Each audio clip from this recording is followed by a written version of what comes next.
To make an exchange, you need to select a cryptocurrency pair, specify the amount, and provide a wallet address.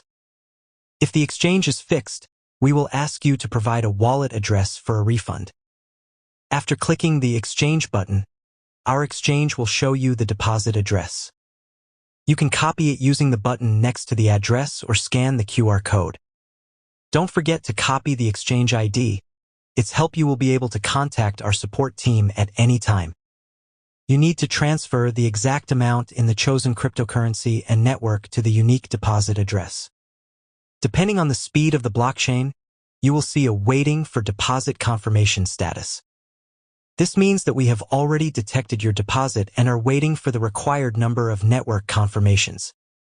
The last status, withdrawal process, means that we have successfully exchanged your funds and you need to wait for them to be credited to your wallet. The average exchange time on our service is 10.2 minutes. After a successful exchange, please leave us feedback.